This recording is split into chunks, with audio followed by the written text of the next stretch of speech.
Hello po ulit mga kapatid, magandang umaga sa inyong lahat. Nandito na naman po ako para mag-share sa inyo ng aking devotion. Dito po ulit sa Genesis.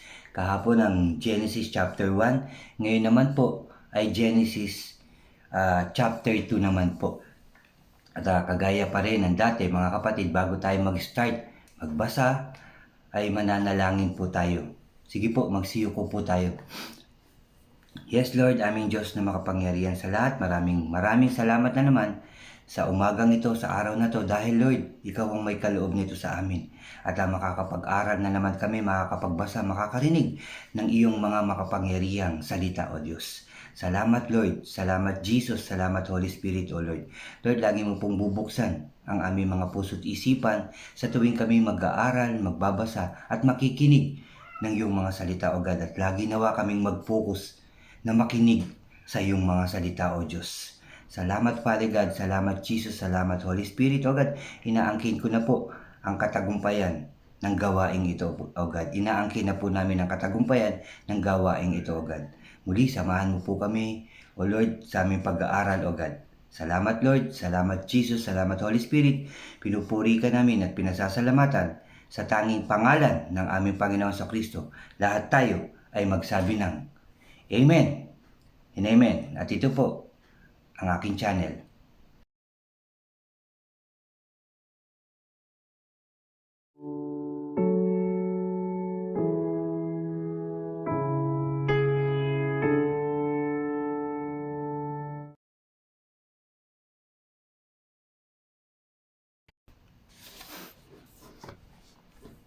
Hello po mga kapatid. Dito nga po tayo ngayon sa Genesis chapter 2 na po tayo. Pero bago po ako mag-start, anyayahan ko lang yung mga bago sa aking channel na huwag niyo pong kalimutan na mag-subscribe and like niyo rin po itong video to at pakiclick niyo na rin yung notification bell para lagi po kayong updated sa iba ko pang mga i-upload. At pakishare niyo rin po ito sa inyong mga mahal sa buhay. Salamat po. Yun nga po, kahapon ay shinare ko po sa inyo ang chapter 1 dun sa ang kasaysayan ng paglikha. Nilikha ng ating Diyos ang langit at lupa, ang araw at buwan. Ano po, pinaghiwalay niya ang tubig at lupa at sinabi niya na magkaroon ng lahat ng bagay, lahat ng nabubuhay sa tubig mga kapatid. Lahat ng klase, malaki, maliit, at sa lupa magkaroon ng bungang kahoy, mga halaman, ano po, at nagkaroon din ng mga hayop sa lupa at pagkatapos nilalang niya ang tao. Ano po? So dito po sa chapter 2, sabi po dito, nilikha nga ng Diyos ang langit at lupa at ang lahat ng bagay na naroon. Tinapos niya likhain ang lahat ng ito sa loob ng 6 na araw. At siya nagpahinga sa ika-7 araw. Pinagpala niya ang ika-7 araw at itinuring itong banal, mga kapatid. Pakinggan po natin ito sa verse 2. Tinapos niyang likhain ang lahat ng ito sa loob ng 6 na araw at siya'y nagpahinga sa ika-7 araw. Pinagpala niya ang ika-7 araw at itinuring itong banal sapagkat sa araw na ito ay siya'y nagpahinga matapos likhain ang lahat, mga kapatid. Ganito ang pagkalikha sa langit at lupa. So ibig sabihin mga kapatid, pagkatapos likhain ng Panginoon ang daigdig ng 6 na araw at yung ika-7 ay siya talaga ay nagpahinga. Mga kapatid, sinabi dito, nagpahinga at pinagpala niya yun. Dahil banal ang araw ng pagpapahinga. No? At sabi nga dito, mga kapatid, sa verse 4, ganito ang paglikha sa langit at lupa. Nang likhain ng Panginoong Yahweh ang lupa at lahat ng bagay sa langit, wala pang anumang halaman o pananim sa lupa sapagkat hindi pa nagpapaulan noon ang Panginoong Yahweh at wala pang, sabi dito, wala pa rin nagsasaka. So nang likhain ng ating Panginoong Yahweh ang lupa at langit, wala pang anumang halaman o pananim sa lupa sapagkat hindi pa nagpapaulan noon ang Panginoong Yahweh. Ngunit mayroon ng bukal na tubig na dumidilig sa kapatagan sa lupa. May bukal na mismo. Ginawa na yan ng ating Panginoong Kristo. Ng ating Diyos Ama, ng ating Diyos Ama. Pagkatapos ginawa ng Panginoong Yahweh ang tao mula sa alabok, hiningahan niya sa ilong at nagkaroon ito ng buhay. Hiningahan niya ito sa ilong at ito'y nagkaroon ng buhay. At ulitin ko lang, pagkatapos ginawa ng Panginoon Yahweh ang tao mula sa alabok, mga kapatid, alabok. At yun ay kanyang hiningahan at nagkaroon nga ng buhay. Gumawa ang Panginoong Yahweh ng isang halaman sa Eden, sa dakong silangan, at doon dinala ang taong kanyang nilalang. Gumawa siya sabi dito, gumawa ang Panginoong Yahweh ng isang halamanan sa lupa, sa dakong silangan, at doon dinala ang taong kanyang nilalang. Sabi pa dito, pinatubo niya roon ang lahat ng uri ng punong kahoy na magagandang pagmasdan at masarap ang bunga. Sa gitna ng halamanan ay mayroong ang punong kahoy na nagbibigay buhay. Sa gitna nun, mga kapatid, mayroong punong kahoy na nagbubunga ng, sabi dito, magandang pagmasdan at masarap ang bunga. Sabi dito, napakaganda siguro ng halaman na sinasabi ng punong kahoy na napakagandang pagmasdan at masarap ang bunga. Sa gitna ng halamanan ay mayroong punong kahoy na nagbibigay buhay at gayon din ang punong kahoy na nagbibigay halaman tungkol sa mabuti at sa masama. Mga kapatid, meron din daw sabi dito, punong kahoy na nagbibigay kaalamanan tungkol sa mabuti at masama. Umaagos noon mula sa Eden ang isang ilog na dumidilig sa halaman. Palabas doon ito'y nahati sa 4 na sanga. Ang una na kung tawagin ilog Pishon ay umaagos sa lupain ng Habila. Sabi pa dito, lantay ang ginto roon at marami ring bidelyo at batong onis, sabi. So marami na palang mga bagay noon, mga kapatid, na meron na nilalang ang ating Diyos, no? Ang ikalawang sanga ng ilog na tinawag namang Gihon ay umaagos sa lupain ng Ethiopia. Ilog Tigris naman ang tawag sa ikatlong sanga at umaagos naman ito sa silangan ng Assyria. At ika-4 na sanga ng ilog ay ang Euphrates, no? So may 4 na sanga at may mga dumadaloy, mga kapatid, na tubig.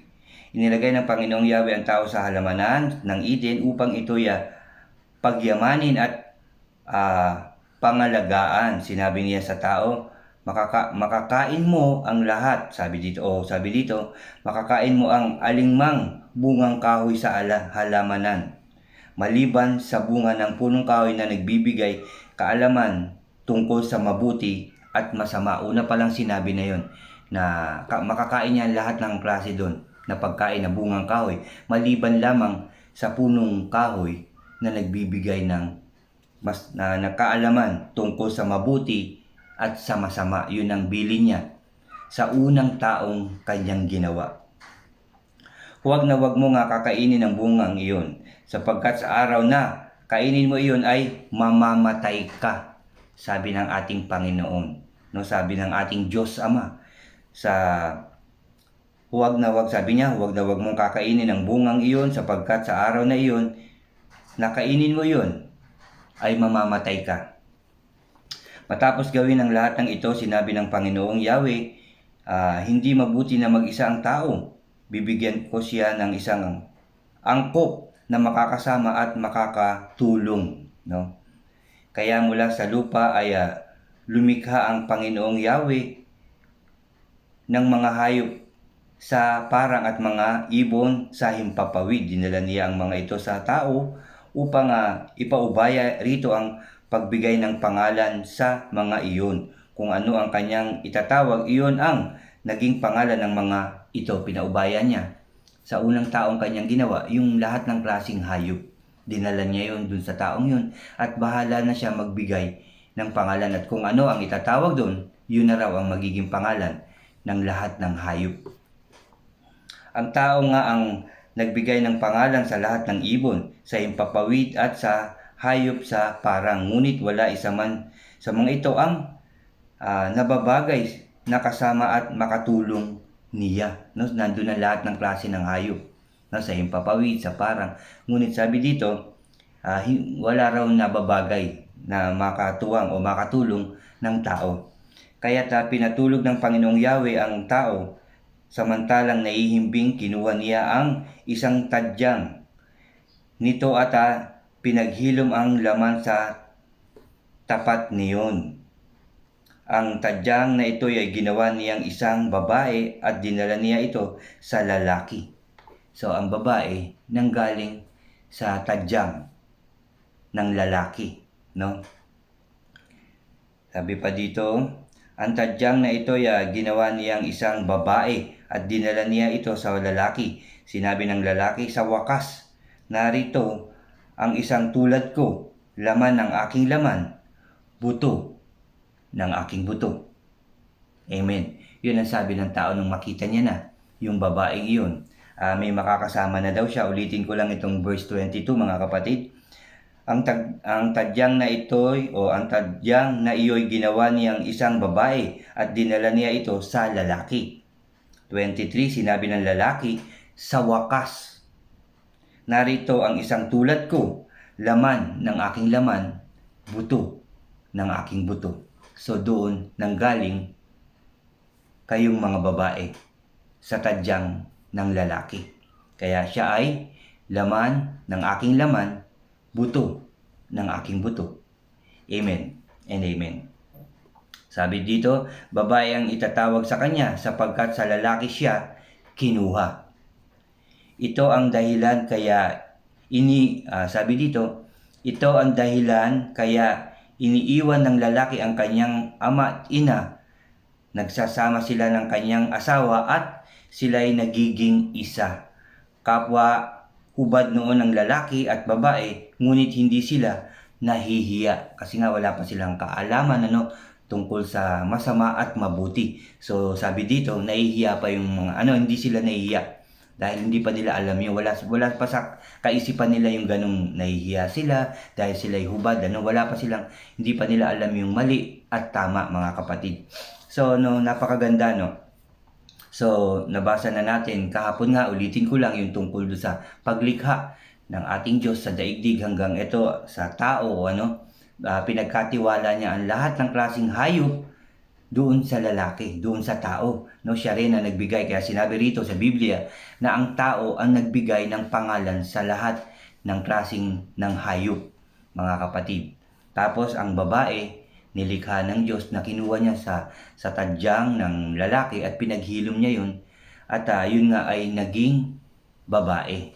Sabi nga, ulitin ko lang, ang babae ay dugo ng laman ng aking laman at buto ng aking buto. Amen and amen. So yun po, kaya sinabi rin dito, kaya hindi dapat paghiwalayin, kaya iniiwan ng lalaki ang kanyang ama't ina dahil para magkaisa sila ng babae, nung kanyang magiging asawa o nung kanyang asawa, maghihiwalay sila ng kanyang mga magulang at ito'y magiging isa, itong babae at lalaki. Dapat pag pinagsama sila, dapat sila'y magkaisa. Isa lamang sila dapat. Magmahalan ng buong puso at kaluluwa. Yun ang tinuturo sa atin ng ating Diyos. Yun yung ibig sabihin na dapat ang mga mag-asawa ay mag-isa lamang o iisa lamang dapat.